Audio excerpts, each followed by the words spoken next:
Right on. Hello, and Hello. welcome Indeed. to the For We Are Many podcast. We have intro music now. Thank you for that. That was pretty dope.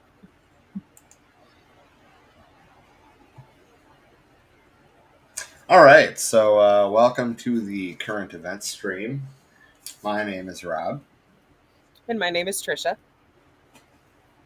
And tonight we're going to talk to you about some of the things that we see going on in the world around us that we feel it's important to talk about.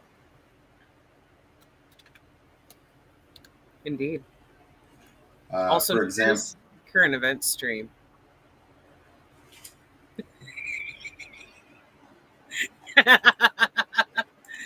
Oh man, you know we love our awkward, weird intros.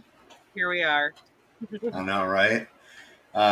So we're going to be talking about a few things tonight. We're going to circle back to the ever rampant labor shortage, wage shortage.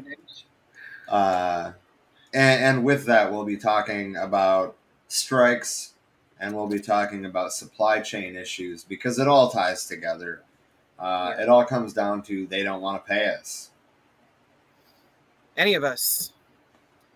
They don't even want to pay up to get supplies that are absolutely necessary for everyone. And I'm not totally sure if I'm saying it right, but we have some good news for the indigenous people of Oregon,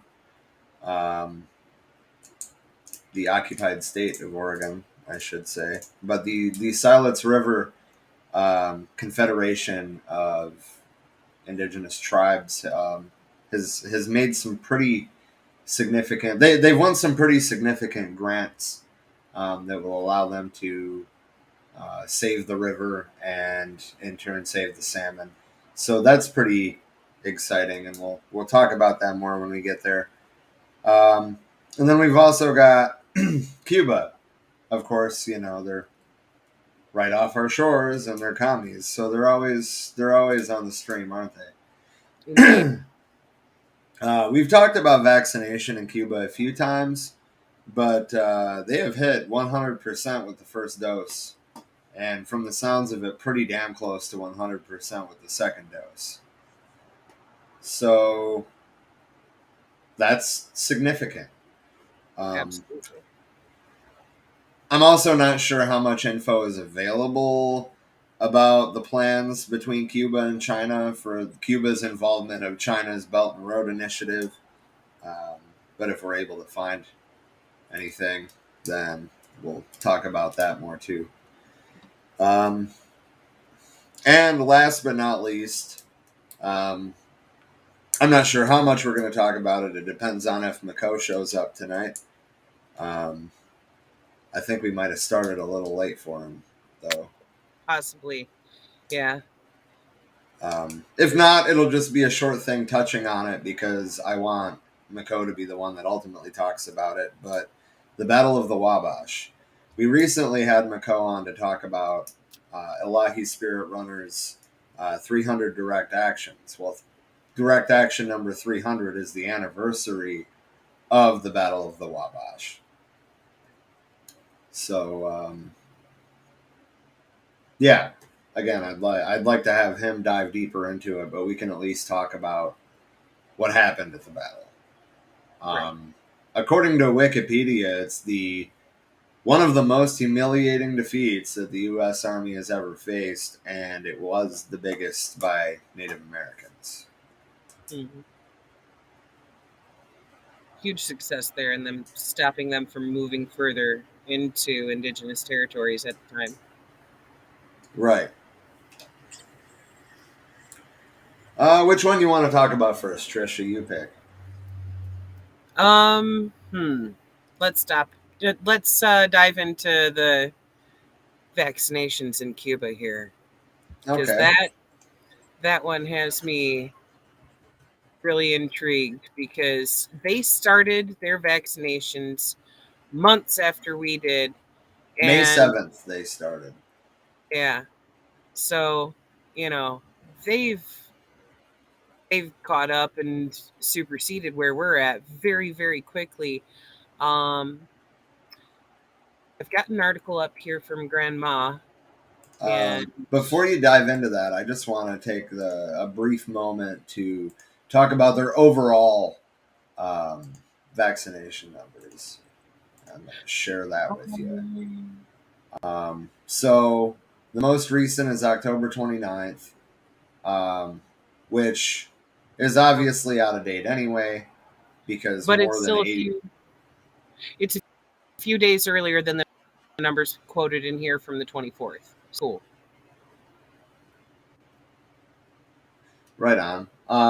I think that the dose amounts are right, but there's no way that only 87% of the Cuban population is vaccinatable. So I tend to think that these numbers aren't the best, but they do come third hand from our world and data. Um, so I mean that could be the lag there, but this is showing 63.7% fully vaccinated, and that's with a 3-shot uh, regimen. Yeah, So as we were saying, we started vaccinating. Was it right before or right after Christmas? right around that time.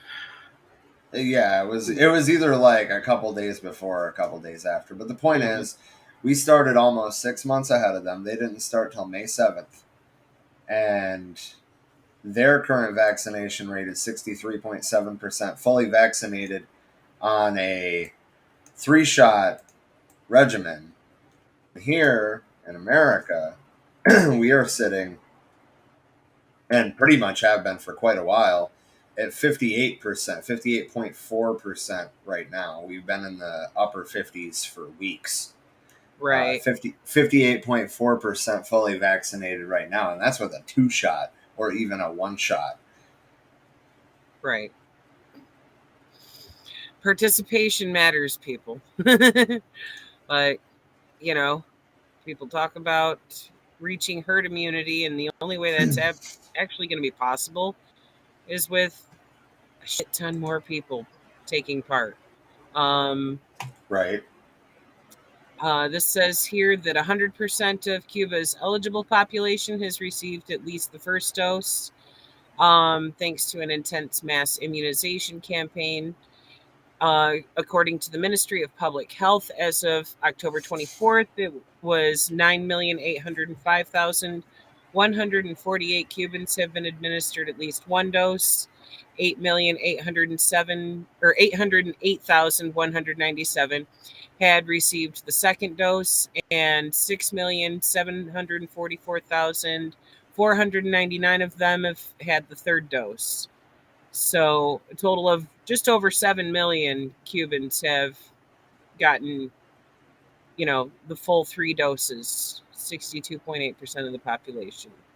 And Yeah. the the updated numbers were what as of a few days? 63.7 as of the Okay. 29th. So look at that. In a few days, they already went up, 0.9% of their population, and we've been stagnant for weeks. Um, Yeah, we went up point it's, 1 pretty much. right. Yeah, we went up on 3 last week. Damn. And I mean, it was in the 57s for almost all of October. Right. So they're even going at a few times faster than we are, even just Well, catching. actually, let me bring this back up and show this. Okay. I'll click Okay, so right. like you see how like we started off strong and then we leveled out back in May, I and don't we know. kind I'm of seeing just myself, not the chart you're looking at. am I not screen sharing? Oh, my bad. It's all good. There it is. I can just leave it like that. That works. That works. Anyway, so you see how like we started off strong and then about May we just tapered off right about 37%. Yeah. And then it Yeah. slowly crept up. Yeah. Slow, yeah. Look at that. Right. There's jump. They were all like, yeah, yeah, let's get this. Right. Exactly. And I mean, part of it is simply how they're going about administering it. They talked about a massive vaccination campaign. They're not kidding. Like, the doctors Right. are and nurses and whoever else are administering the vaccines are literally going from house to house in every neighborhood. Like, you don't have to, I mean, you do set up an appointment, yes, but you don't have to, like, leave your house. Right. Don't have to find a store with it available and schedule out a couple weeks ahead of time because they're so backed up. Anywho,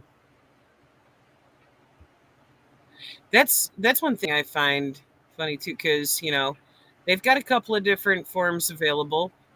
We've got a handful of them, and you know, there's stuff like certain pharmacies running out of specific ones where their only option is to give you like one of the handful available, and so people, at least I have seen some of that, people are going, okay, I'll take what I can get. um Right. I just want to interject real quick. I know it's totally off topic with Cuba, but I just found out that a motel in Phoenix is slated to become a facility to house homeless seniors. We talked a lot in the early days of this show about, was it Austin? Austin, Texas, put the money into opening a former motel as a homeless shelter. And it yeah, was so successful that the city bought another one and did it yeah, again. yep, Um, Phoenix is doing it, so that's exciting. hell yes, glad to hear that. um Sorry. Anyway, Going down what was here. the other It's thing okay. about I, Cuba? I was scrolling that page. There's only one more paragraph here. That a total of 25 million plus doses have been administered of the Cuban vaccines Abdallah from the Center for Genetic Engineering and Biotech, as well as the Soberana 2 and Soberana Plus from the Finlay Vaccine Institute. Cuba has the highest percentage of its population vaccinated with at least a first dose and leads the vaccination rate in the world. Was also a global pioneer in organizing an anti COVID 19 immunization campaign for children and adolescents from 2 to 18 years of age, thanks to which more than 2 million children and adolescents have already received their second dose of the Sovereign 2. So, which is what soberano means. For anybody who doesn't speak Spanish, it means sovereign. I think that's kind of cool too. I dig that. So anyway, kudos to Cuba,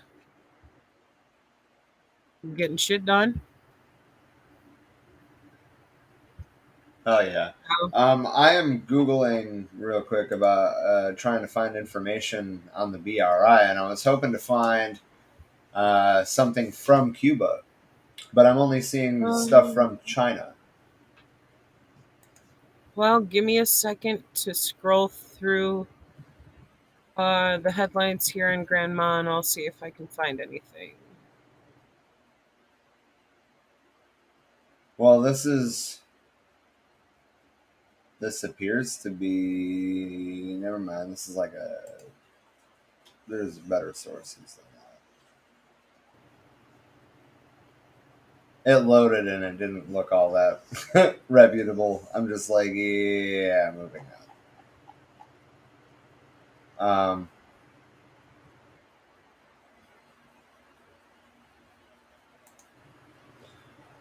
But yeah, it's being reported through some Chinese media um, from Havana. So they have a source in Cuba, at least. Maybe the author is in Cuba. But Cuba and China have identified 3 areas to enhance bilateral ties within the framework of the Belt and Road Cooperation, a senior Cuban official said Tuesday. Alberto Blanco, Director General, of Asia and Oceania at the Ministry of Foreign Affairs, told Xinhua that Cuba proposed joint efforts focusing on, oh my god, I called this shit, renewable energy, cybersecurity, technology, and biotechnology. I called that. Hell yeah. Um, Blanco said biotech is a strategic sector for both countries since it combines innovation as well as research and development of pharmaceutical products. And I mean, ultimately, if China is bankrolling Cuba's pharmaceutical system, they're going to be.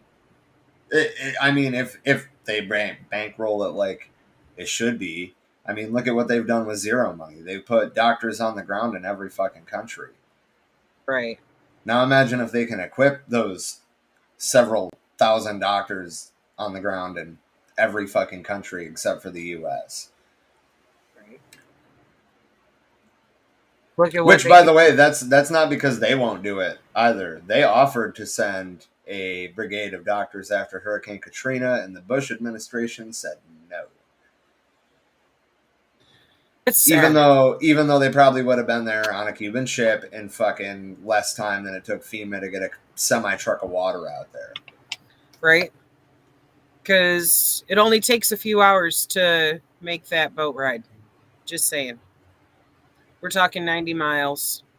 Well, from Florida, but Katrina was in Or, Louisiana. oh, yeah. So add a few So more probably a day, though, hours. not Yeah. 10 days to get a water or a truckload of water in. Right. Doesn't take that long. No, Unless you're FEMA. And then you unless can you're just drag FEMA. your fucking feet. you know? Yeah. So yeah, I mean, basically to recap that though, it's almost predictable. Renewable energy. Cuba has been struggling with energy crises for decades, like since the fall of the Soviet Union, pretty much, Yeah. because they can only purchase small amounts of oil from Venezuela, um, which I believe Mexico is now selling them oil as well. But that's not the point. Previously, they were only able to get it through Venezuela in small amounts, and then they have a very limited refinery capacity, and they can only refine diesel fuel. So there was no sort of green anything going on. They were still basically trying to stretch their Soviet economy as thin as they could. Right. Um, Cybersecurity has been a huge issue. Um, well, I mean, realistically, globally, but I mean, Cuba's behind in technology, and therefore they're behind in cybersecurity by default. Right. Um, Technology. I mean, China is at the forefront. China is. I'm going to reiterate. China is at the forefront of technology, and on the flip side of that, Cuba, ironically enough, is on the forefront of biotech. So, I mean, the biotech capacity might be all that Cuba really has to offer, but that encompasses so much. We're not just talking about basic things like vaccines, but we're talking about, disease research. We're talking about cancer vaccines, Right. um, which we still don't have here in the U.S. Cuba has a vaccine for lung cancer because it was considered a priority because so many tobacco is like ingrained in their culture, right? So naturally, they have high rates of lung cancer, and the vaccine seems to be doing a pretty good job at, curtailing that. Um, yeah. Anyway, I mean, like that's one of the things that we here say can't be done, pretty much. But Right. And it's like, really? 90 miles off the coast, there's a country that don't got a lot of money, but they got a hell of a lot of spirit. Right. And actually gave a shit to go, okay, this is a problem that we can solve. How about we develop the tech? Right. Look what happens when your goal is just improving people's health and not, is this profitable? Right. And I mean, now that essentially Cuba is going to be able to like design their own biotech instruments and then, like freely trade them with China. That's going to be a game changer. Because Right. right now they have to find somebody who's not affected by the embargo to custom make one very expensive piece of medical equipment and then hope it lasts forever. Right. That's Whereas if they design the stuff themselves, they can make it repairable, which is something that we don't do in the United States. If something's broken, it's broken, and you throw it away and buy a new one. because consumerism. Right. Gotta fuel the economy, don't you know? Anyway. But I would also assume that they're going to open up more trade with China anyway as a result of this. Um, which all around I think would be a good thing for both countries, really. Can you get? I mean, like think about how well Cuban cigars would sell in China, for example. I mean, they have a lower tobacco use rate than we do, but they also have a lot of red tourism and like Right. commodified red things, I guess, because they do have capital, right? And the capitalists have to do something to get the communist masses to buy their goods. So, you know, advertise, these are the cigars that Fidel and Che smoked, and they're going to fly off the fucking shelves. Yeah. Well, I said advertise, but not really advertise because I don't think they do that like we do here. Right. It would just be labeled made in Cuba, grown in Cuba. And people would know. And to be fair, they're pretty tasty. I have tried some Cuban cigars and they're dope. Yeah, I'm not Yep. much of a cigar guy, but I'm pretty picky. whenever, They got to be smooth flavored, not that stinky shit that right. most Well, and people think. coffee too. Oh my god, I wish I could get my hands on actual Cuban coffee. I mean, I can get my hands on Cuban roasted coffee, but it's not the same. Not the same. Yeah. Yeah. Well, I mean, because that's what's great about coffee, right? You like where it grows adds to its flavor, right? The For nutrients sure. in the ground. And I think that's part of why Cuban coffee is so highly revered. It has to do with the ground composition, I think. And I mean, there's other places that also sell really good coffee. Peru, Hmm. that's mostly what I've been drinking lately is Peruvian uh, coffee because I can buy it in bulk for cheap and it's organic. Yeah. Um, but yeah, I mean, it's super good, but I think it's because of the soil composition. Anyway, I'm totally going off topic here.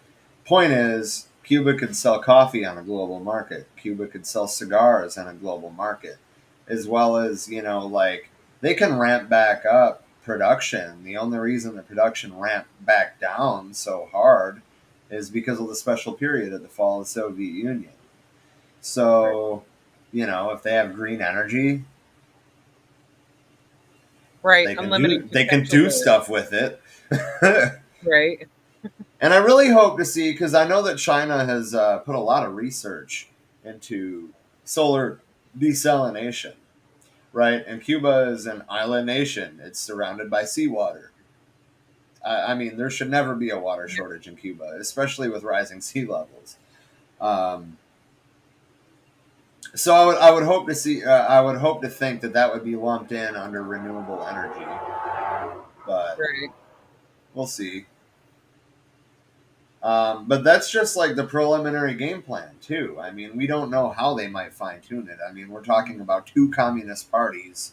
Like, hey, how can we help these people? Right. Two very innovative ones at that. So curious to see what all they come up with. It's doing a desalination project would help so much with making sure that everybody has, fresh, clean drinking water. Well, right, yeah, and I mean, irrigation water, too. Cuba's had some Hmm. drought issues. Um, Right. they've That was also part had of some it. hurricane issues. Hmm. But I mean, okay, and here's the thing, though. Like, maybe it's just our level of preparedness versus theirs, but like, they got hit by, oh god damn it, what was the name of the storm? The one that hit New Orleans this year. Oh shit! Like on the anniversary of the Katrina landing and everything. What the hell? We I did a can't. whole piece on it. I know. Leave it to stoners to have a brain fart like this, and We're neither of us fucking remember. we're useless.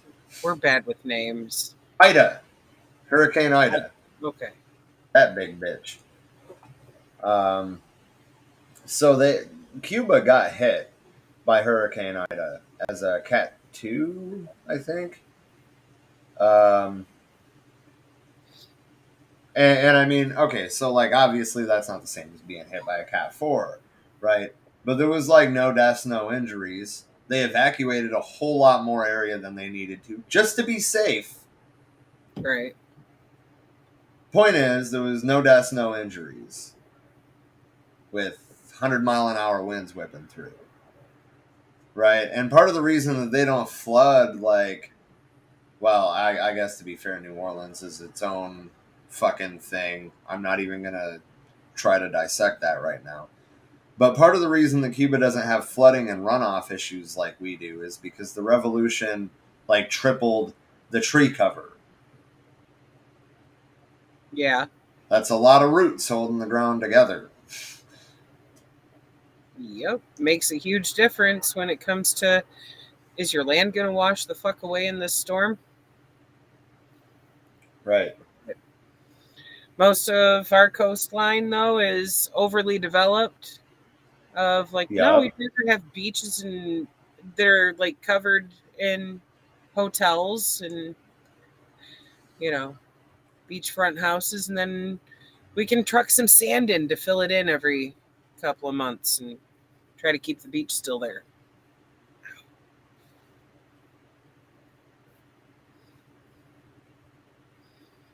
That's what they do in South Florida. They just keep trucking more sand in from elsewhere.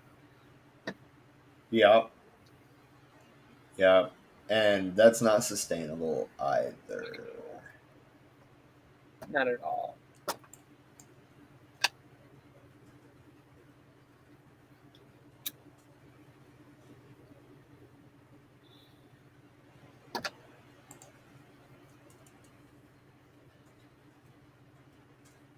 Um,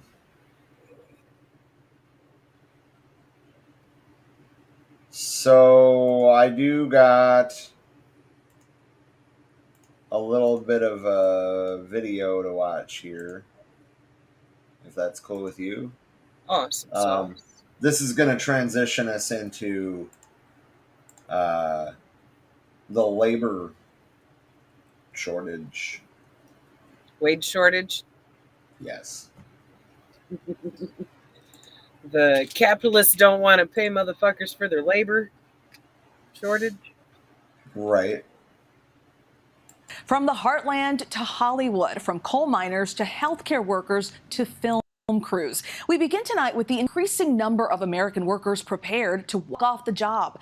10,000 John Deere workers officially went on strike today. They are part of the growing number nationwide of employees demanding better working conditions and wages, especially with inflation on the rise. The John Deere strike, just the latest by an emboldened labor movement and workers who want a greater share of record pandemic profits in some industries. On Monday, 24,000 Kaiser Permanente workers in California authorized a strike. And we've been tracking that coal mine strike in Alabama for a while now. Workers walked off the job 7 months ago. So what comes next? And can workers all across the country get what they're looking for? Our Terry Moran leads us off tonight. In the wee hours of Thursday morning, 10,000 workers at John Deere hit the picket lines in Iowa, Illinois, and Kansas on strike for the first time in 35 years at Deere. They're demanding better pay, secure pensions, a fair share of a hugely profitable American company. The company wants to eliminate pensions altogether for new people, and we refuse to sell people down the road like that. Sounds like it's about sticking together. Yes, it's about sticking together now and for the people that come after us. And about better pay. Yes, absolutely. The company, their profits have just been through the roof. Workers argue that even as John Deere's profits grew by 61% in recent years and their CEO's salary grew by 160% during the pandemic, their pay has actually been cut. We need to let them know that they can't continue to take our money and take our money and take our money. It's day one of this fight, but the women and men here on the picket line, the people who build those iconic green John Deere farm vehicles, they're bracing for a long strike. American workers want more, and they're willing to strike to get it. In Brookwood, Alabama, striking coal miners rally every Wednesday. Every union in this country owes something to coal miners. Bolstered by their motto, one day longer. So I stand by you one day longer, one day stronger. But those days have turned into months, 7 months now. We knew it was going to be a struggle and a fight. Braxton Wright is one of the roughly 1,000 workers who left the coal mines and joined the picket lines after failing to reach a deal with mine owner Warrior Met Coal. Larry Spencer is the union vice president involved in the negotiations. Did you think that here in October and heading into the fall, you'd still be here, or did you think that it was going to get resolved? I did think we would get something settled before now, and it just seems to be getting worse. I would like to say this part. They might think they're going to break these people's spirit, but they're not. Braxton's wife Hayden helps run a supply pantry for strike families. And they're already stocking up on Christmas presents. This is the first coal miner strike the town has seen in 4 decades. The miners in Brookwood are demanding an increase in wages and benefits that had been cut back in 2016 when Warrior Met Coal's mine was struggling. Now times are good. We're not even asking for more. We're asking for close to what we lost 5 years ago. And Braxton, like so many American workers, feels the significance of this moment. I believe the labor movement in the United States is growing, but I think a lot of them are watching us because they know if we lose this fight, they're next. Nationwide, more and more workers are flexing their collective muscles, seeking to rebalance the old equation between bosses and workers. Decades of declining wages for the workers and skyrocketing executive pay. It's kind of the David and Goliath fight right now. Last week, 1,400 Kellogg cereal workers launched strikes in Tennessee, Nebraska, Michigan, and Pennsylvania. This is a simple matter of fact that the rich want to get richer. And to do that, they take away from the small guys. In California and Oregon, 24,000 nurses and other healthcare workers at Kaiser Permanente voted to authorize a strike over pay and working conditions. Listen to those numbers. Soon, Hollywood may see a walkout. Roughly 60,000 film and TV workers are getting their picket signs ready, set to go on strike on Monday. If it happens, it would be the first. That did not happen, just for the record. But a lot of the people in the union were not happy about it, and it still could happen, but it has not yet. nationwide strike in that powerful union's history and could bring Hollywood to a halt. We have some members in our crafts that are so underpaid that they can't possibly survive in the cities where they provide services. The workers at John Deere voted overwhelmingly to reject a contract that their own union, the United Auto Workers, had negotiated with management. There was a pretty blatant attack on our benefits. They want us to pay more for our benefits. Strikes, which had almost disappeared in America, are back. We're looking at levels of strike activity that are comparable to the mid-'80s, which no one says is, the heyday of, working class fighting. But on the other hand, it's been decades since we've seen this much activity. Jonah Furman is a staff writer for Labor Notes. He's been covering every twist and turn of the John Deere negotiations. The deal that workers rejected at John Deere offered a 5% raise in the first year of the contract, not what workers expected from a company that estimates it will make $5.9 billion in profits in 2021. This is really not a case of the company being squeezed and the workers wanting to, get a bigger piece of the pie. There really is a bigger pie here. But going out on strike is such a hard decision to make and a risky one. Unions do not take strikes lightly. It really is a last resort. Heidi Shearholz, the chief economist at the Department of Labor during the Obama administration, says companies have long had the upper hand, and over the years they've successfully lobbied to change the laws in Washington to weaken American unions. It's scary to walk off the line. One of the things is an employer has right now, under current labor law, the right to hire permanent replacements.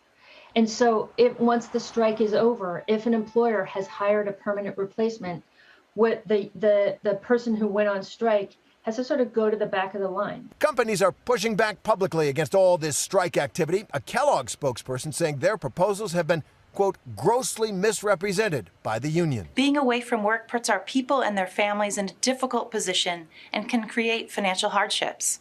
And John Deere releasing a statement to ABC News reading in part, John Deere is committed to a favorable outcome for everyone involved and is committed to reach an agreement with the UAW that would put every employee in a better economic position and continue to make them the highest paid employees in the agriculture and construction industries.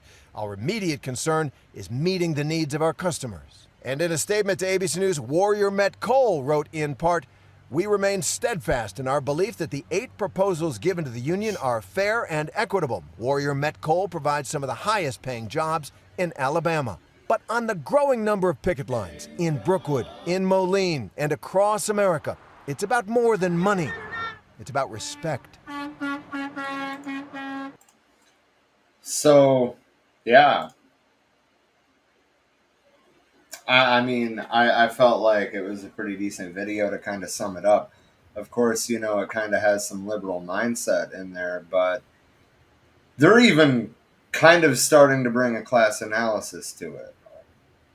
The big guys are always taken from the little guys. The rich want to get richer. These are things being said on mainstream TV right now. It's actually kind of surprising. Right, like, well, they allowed you to say that. Right, right. Especially even pointing out, like, the pie is literally getting bigger, so why aren't the people producing that pie getting more? That 5% raise is bullshit in comparison to the that 5% raise doesn't even keep up with inflation. Nope. For the last 1 year. So it would literally be taking a pay cut. Right. No wonder they said, fuck no. I don't blame them. No, not at all. So, while the video was on, Nicole messaged me. Yep, he messaged me too. Yeah. He hasn't you want to... seen my reply yet. Gotcha. Do you have the link to send him? I did send it to him earlier. Okay, cool. But, he just read my message, so let's see if he's still able to hop in. If so, that would be awesome.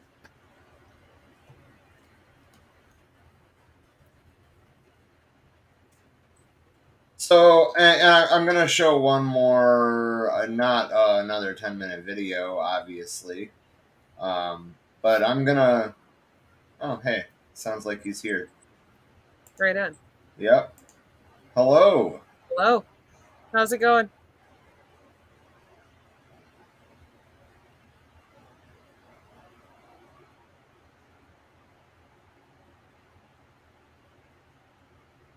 Are you muted?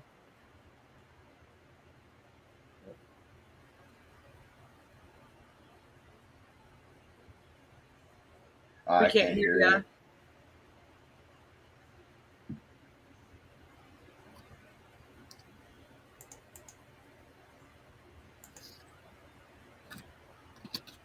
That's weird. It's not even showing me a volume slider on his like it is on yours and mine. Weird. Well, his screen froze too. His signal might be low. Yeah.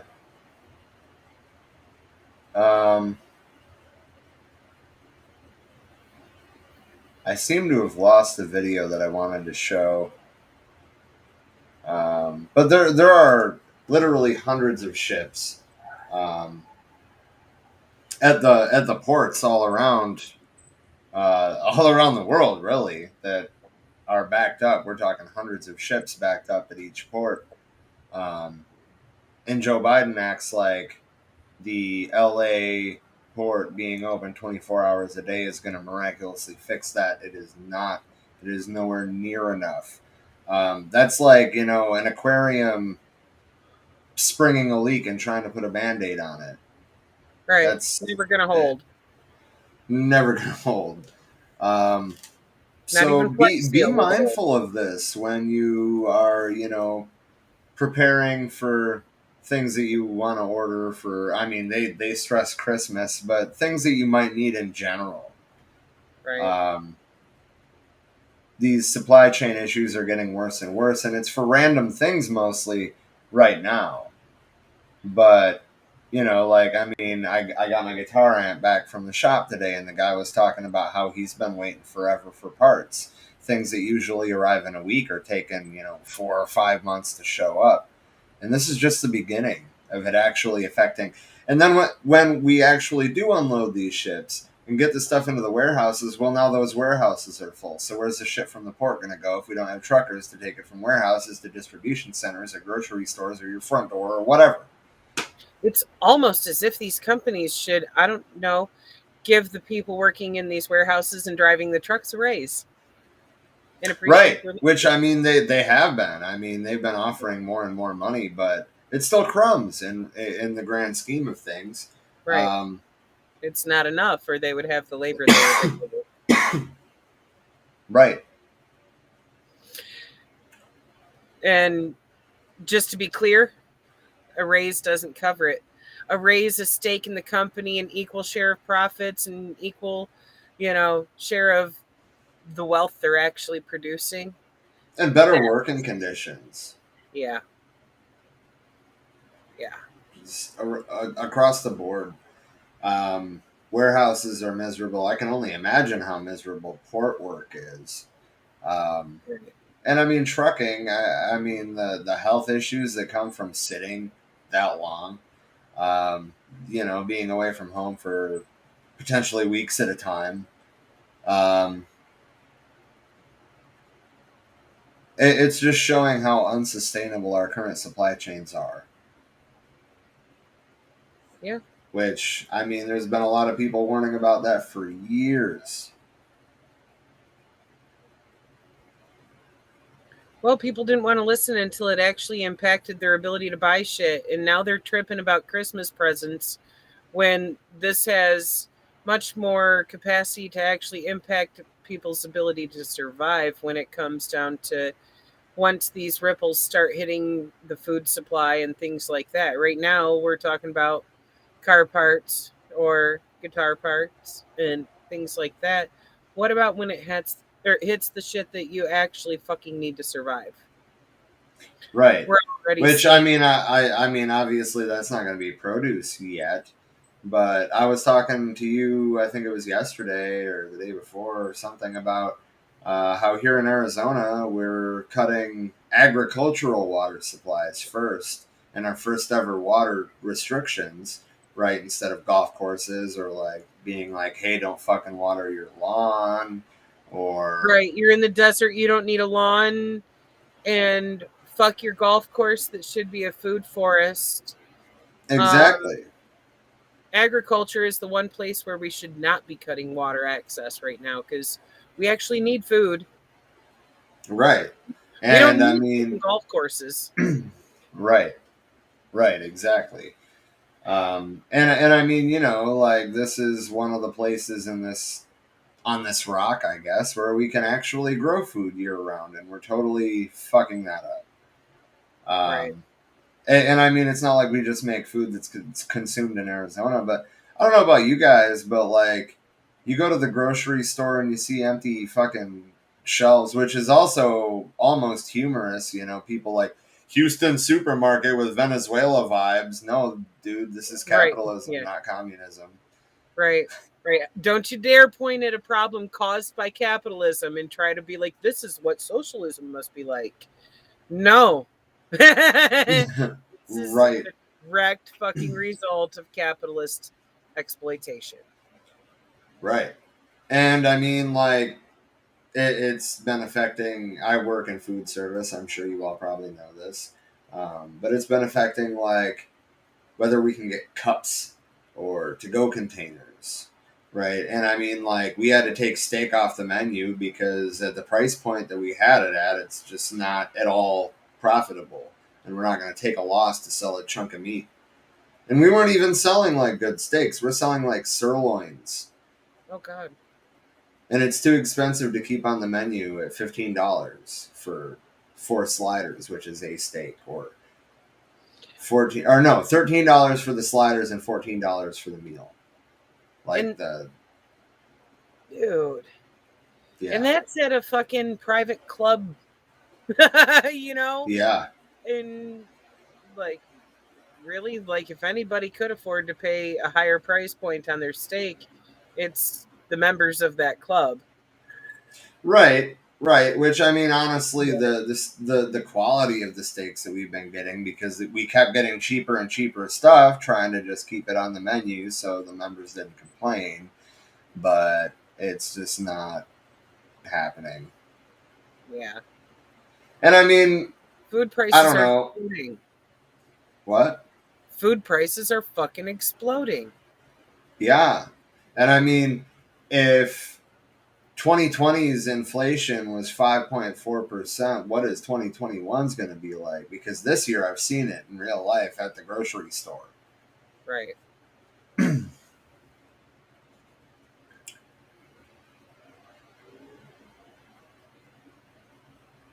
I'm ready for McCo now. Where did he go?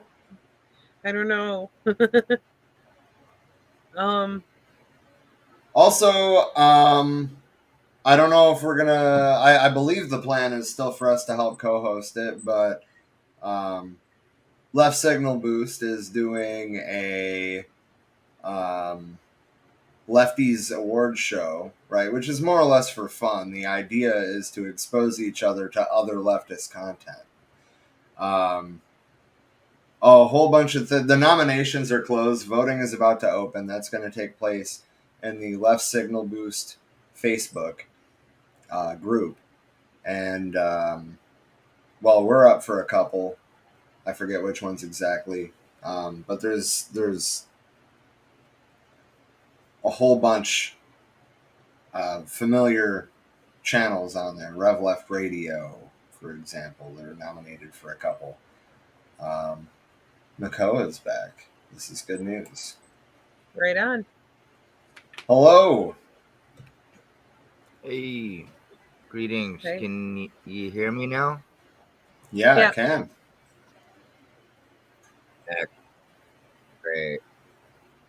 So we talk about the anniversary of the Battle of the Wabash, which is coming up. Yes. Right. This was this was an effort by what they called the Western Confederacy, was mostly Algonquin peoples who united to try to push the colonists out of their land, or at least prevent further westward expansion. And so at that time, the British were still here, and their offer was to turn like Michigan to like Tennessee basically into like a giant reservation, which would stop westward expansion. So the Algonquins believed that to be their best chance at stopping expansion. So one of the things I've seen from this, that because I want to focus on points that are still relevant, what makes this relevant to modern times. They used a crescent moon pattern to surround troops, and this is still one of the most militarily superior patterns to move and to strike from. You'll even see modern armies tend to do this with setting an ambush. Right. And one of the remarkable things about this battle is it wasn't as much bow and gun exchange, as a lot of it was hand to hand. So it must have really turned into like a 3-hour period of brutal hand to hand fighting, if you could imagine. And the body count is a little different depending on who's telling the story. Ones in favor of the military seem to put it at about 12. People that are more in favor of the indigenous at about 1,400. So this at that time was a quarter of the U.S. Army.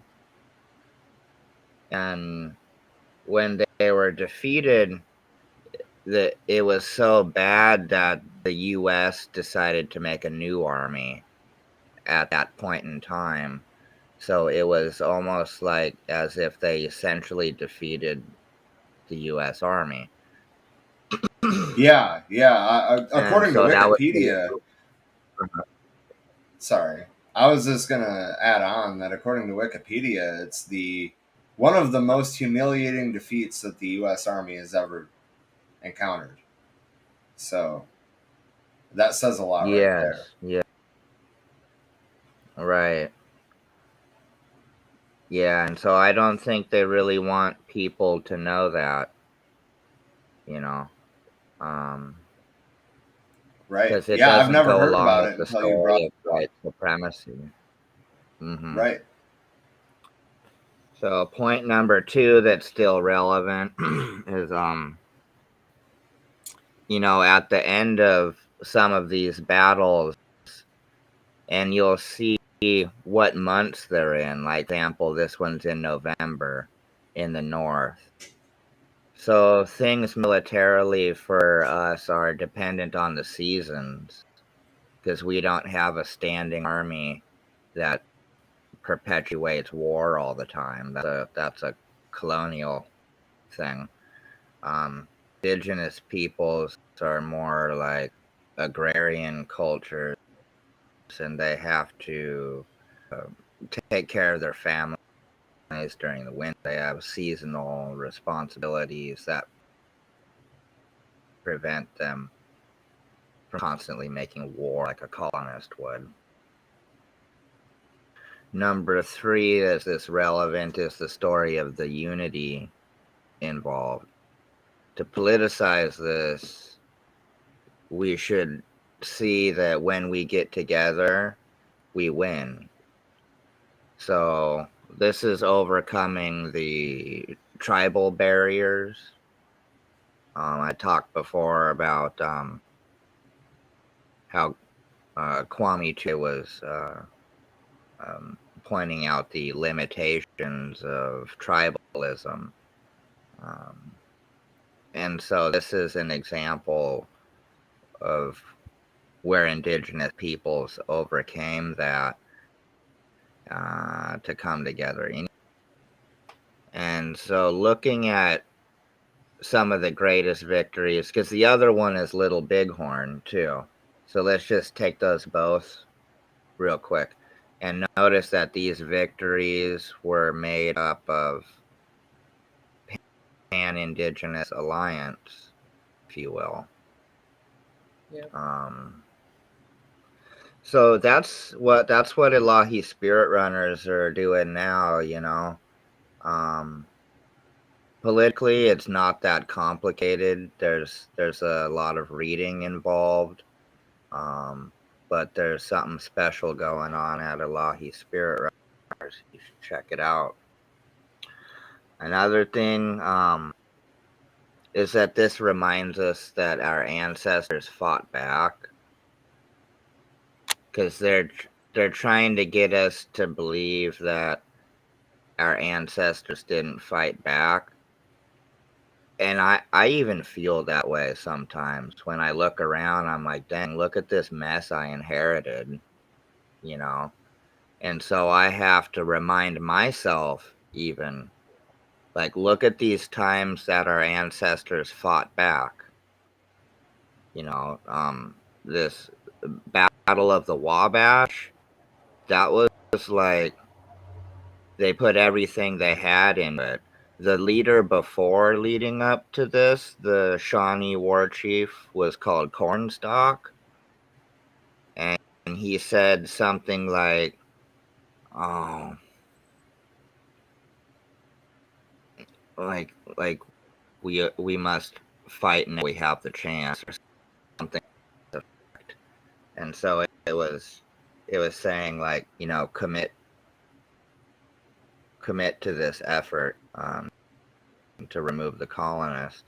And so like the Western Confederacy threw down from like 1770 with Cornstalk to like 1811 maybe with the Battle of Fallen Timbers under Tecumseh was rising to power during the Battle of the Wabash. And War Chief Little Turtle and Blue Jacket were prominent during the Wabash. Number 6,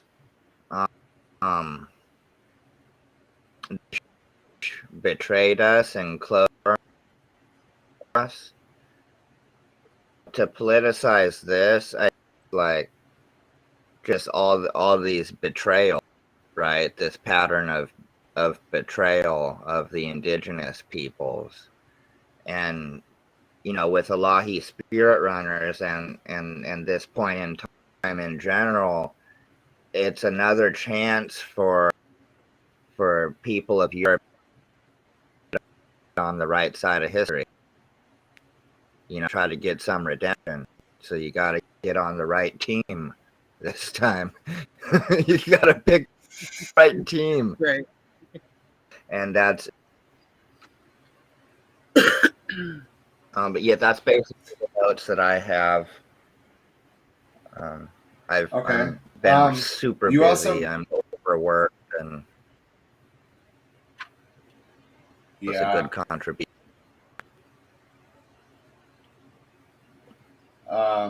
The only other thing I was going to ask you about celebrate the Battle of.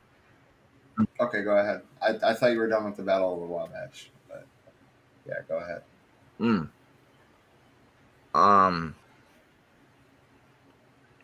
Just to celebrate these major victories is important. And so we're trying that like an annual thing. The economy is they were the shoulders of the Three Fires Council. A lot of people don't know that, and so, and it's just like a really important thing to celebrate. And most people know about Little Bighorn, but they don't know the Battle of the Wabash. Right. Thank you. Yeah, thank you. In Messenger earlier, you also brought up, I don't know if I'm saying this right, the Siletz River. So I did a little bit of Googling, and I see that they got some grant money. I'm going to call them reparations. When Tricia and I were talking about them earlier, that's how we were referring to them. What are your thoughts on that?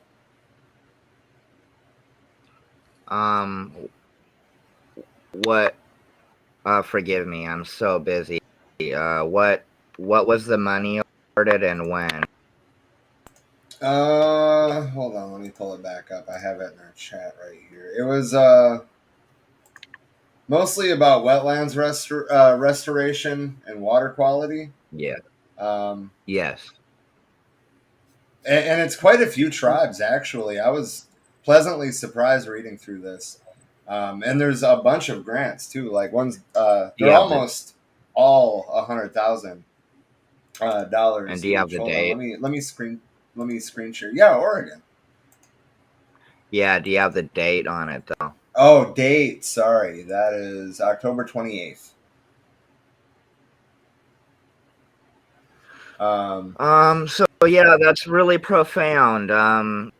These are examples of how radical action and how indigenous land defense works. Put pressure on these entities, and sometimes we get them to buckle, and we never get credit for it. Okay, so in this instance, like I think elements that, because I'm being monitored, and because I'm so effective, I'm not impotent like so many people have become. I'm a threat, and so they're watching this issue, and they want to hit a pressure release valve. Okay, political change requires force. So we're trying to put as much pressure on it as we possibly can, and they desperately want to hit the pressure release valve. They don't want me to connect with the salmon nations and come over there and shut their whole highway down, because they've seen how easy it was for me to do the first time. So in the update that I've gotten is that we were actually successful at getting one of the sites to stop dumping. Which nice. Is a little surprising because all of the softer attempts by tribal have failed up until now. Trying to work with the DEQ, trying to report pollution to the proper authorities, colonial authorities, people going to city hall and basically begging. And so it's our writings, the way we took over the highway, the purity of the politic, because you have to fight the urge to compromise. Okay? Yeah. The pure anti-colonial politic is so pure that in some countries it's the only thing they fear. Let's take India, for example. There's all kinds of resistance in India, but it's not until they go anti-colonial that the government is like, oh shit, we have to crack down major now. And it's because they don't really fear watered down, compromised politics, and the US doesn't either. Why would they?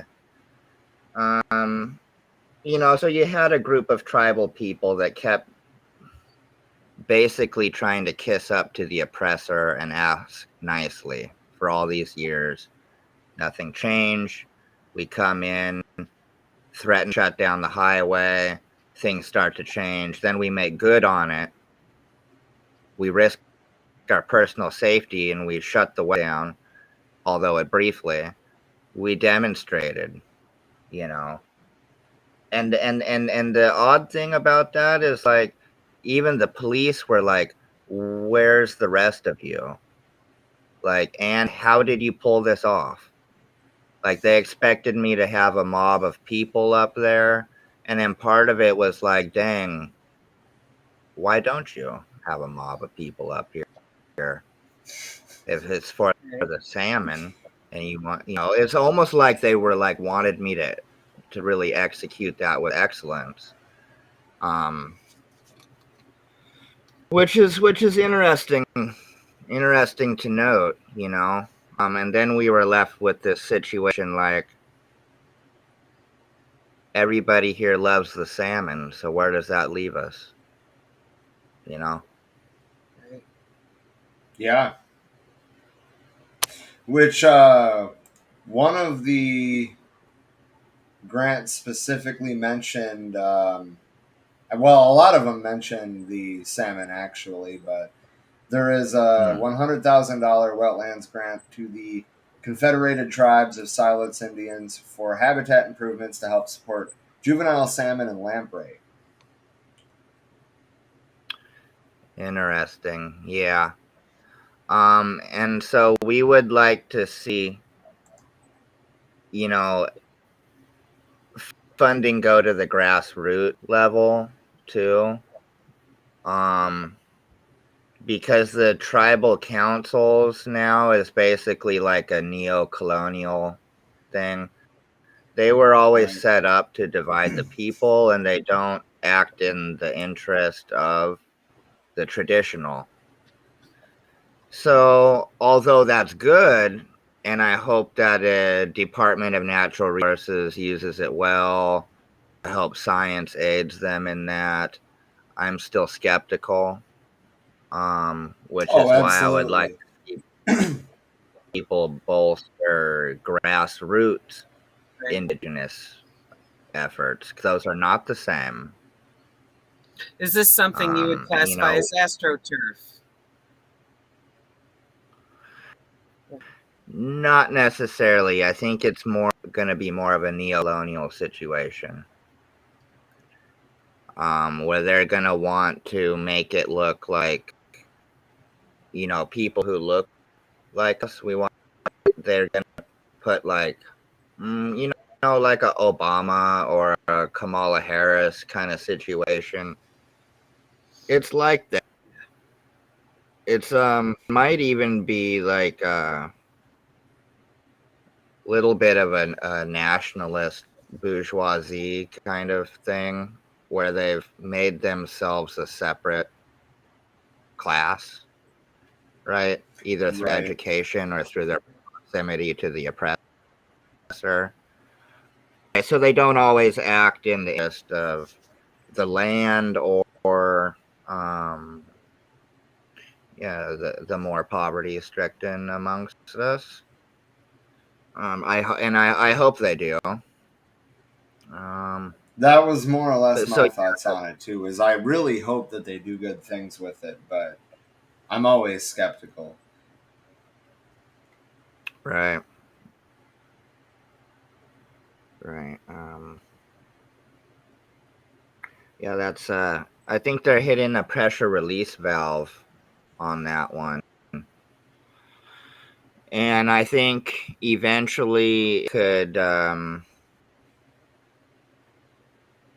bring more technology into that area, which I don't know if it's good or bad, but I think that's how the colonists is going to choose to deal with this.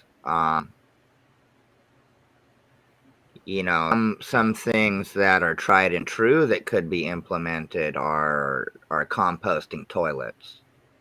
Yeah. And the reservation being that we are not a city government entity, we have our own thing going on.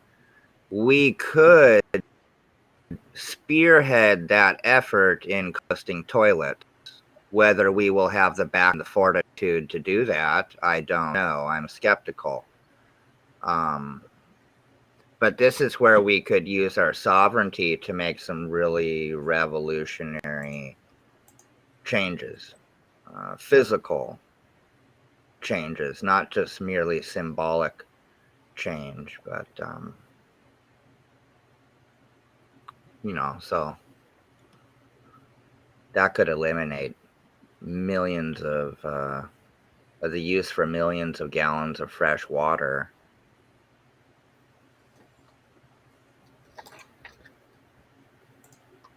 Yeah, agreed.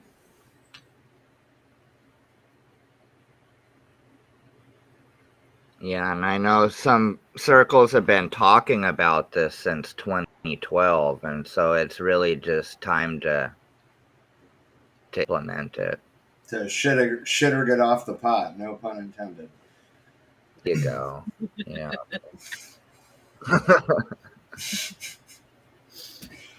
Oh man, you only get to sit longer if it's one of those recycling toilets.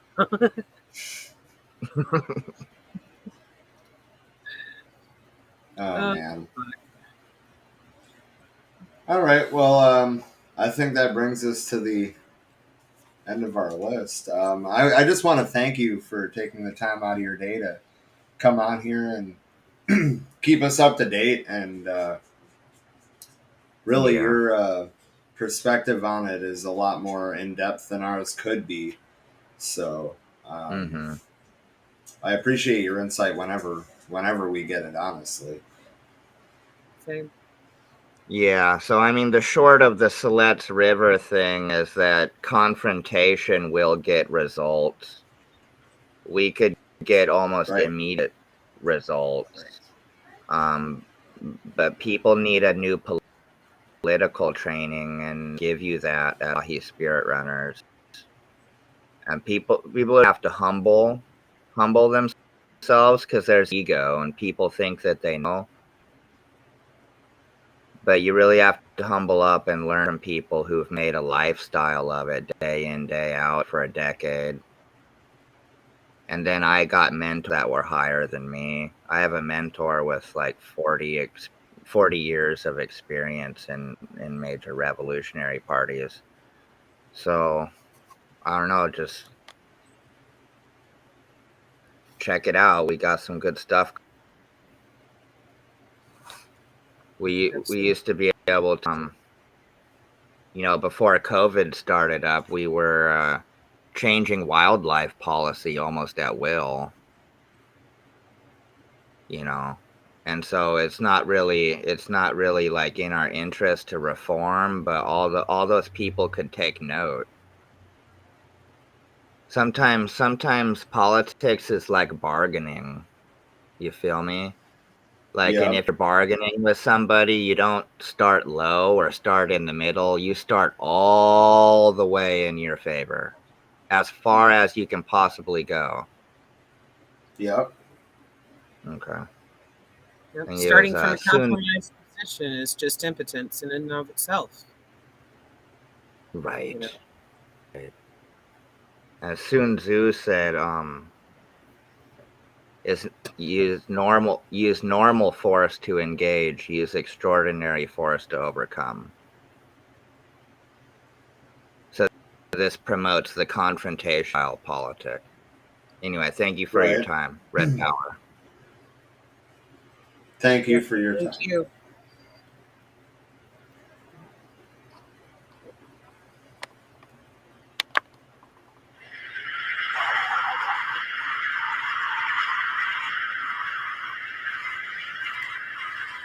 What is that noise? I don't know. I thought it was maybe your fan. Anyway, thank you all for joining us tonight. We will be back next Tuesday. I guess we could go over the guests that we're going to be having on. Next week we might have two guests, but we were going to have Brandon Ritchie back on. He was involved with Cooperation Denton back when the power outages in Texas were happening. And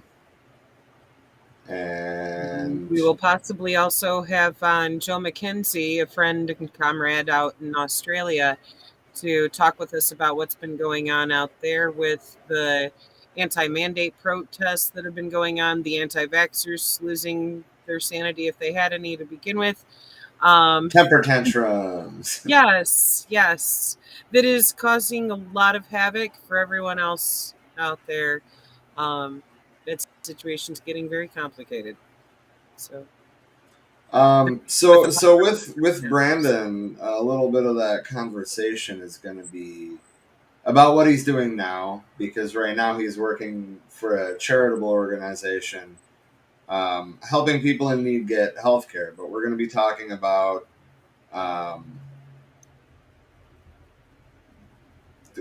pros and cons, I guess, of nonprofit charitable organizations, shortcomings of charitable organizations, pros of mutual aid networks. But we're also going to talk a little bit about the process of getting these people healthcare and how it can be emulated by us on the left. Obviously, the hard part is getting doctors to do it, doctors and nurses to do it for free. That's the biggest hurdle to overcome. Anyway, yeah. So then with Joe, we're going to be talking about, as Tricia just said, the anti-vax and anti-mandate people throwing temper tantrums in Australia, to the point where, like, it's made global headlines. I mean, it's a pretty significant ongoing problem. Let's see. The following week we will have Will Wynn back. hell yes. The Star Trek communist. Did I get that right, or did I skip somebody? I think that's right, isn't it? Yeah, because today's the 1st, so next week would be the 8th, and then he's on the 16th. Something like that. Yeah. I think next week's the 9th, but yeah, whatever. 9th and then 16th, because a week is 7 days. I know, I was counting there like I'm off somewhere, but it's because today's Monday and we're pre-recording for Tuesday the 2nd. That's why. 2nd, the 9th, and the 16th. Yep. And then, well, that's as far out as we'll announce right now. We should have more. Also, if you would be so kind as to contribute to our Patreon, patreon.com/forwearemany, we are gearing up to finally do our first real movie watch along with our patrons. That's going to take place over Zoom. We have not set the date yet. Anybody who is a patron by whatever the air date is will be welcome to join. And it'll be a movie watch along, not like the one we did before where we were all just having to watch it on our own streaming service. With us doing it this way, we can legally just screen share a movie to watch together. So that way, which will be Judas and the Black Messiah, by the way. Yes. This is one we have been talking about a lot for quite a while, and itching to actually get the opportunity to watch with you guys and have some one-on-one analysis on this, because the situation is impactful and still so applicable to what's going on today and what needs to happen, what needs to change.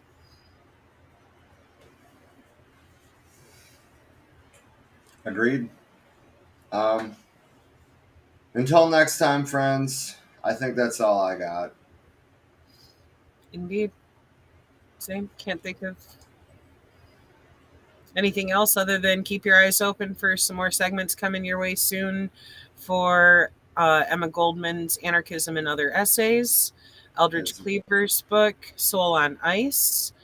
And there's a few more that we have up on deck that I think you'll be excited to check out too. We'll get to that. I mean, first and foremost, Wretched of the Earth. Yes. We started reading it, and then we put it right at the top of the list. Yes. It's been mentioned by Eldridge. It was mentioned by Bobby. It's been mentioned a lot by Rev Life Radio. It was about time that we finally read it. Right. And even getting through chapter 1, I was just like, oh my God, I love this. Because he's got such a compelling way of putting things across to you that really puts yourself in the shoes of the colonized to really fucking understand how that feels. And that right there, that ability to empathize is the first step in understanding why we need to end colonialization. Plain and simple, across the fucking planet. I have nothing further to add. I do, however, have a song I'm going to use as an outro thing today. We wrote it back when Sterling was on the show. It was written shortly after November 6th, and it may have had some analysis of that in the lyrics a little bit. As well as like, but it did. Yeah, but it did. Yeah. As well as a lot of the things that we talk about on these streams all the time. And I mean, Also, if you're a metalhead, you'll probably dig it. If you're not, I hope you do anyway. And if you're a little confused, wondering what happened November 6th, Rob meant to say January 6th. Oh my God, I did.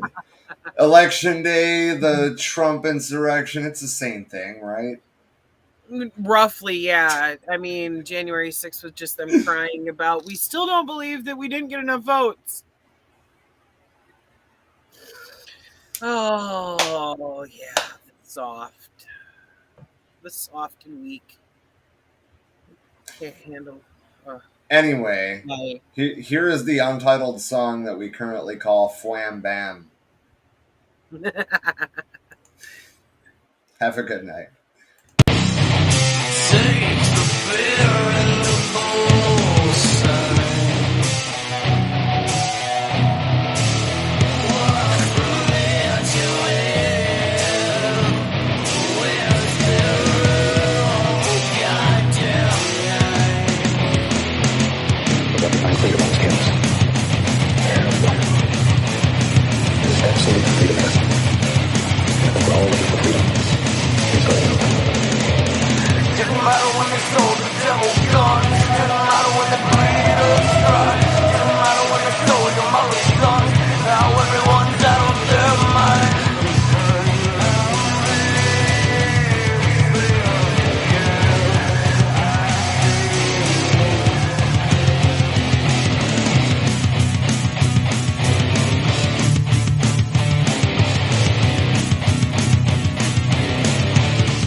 Let's open up this pit.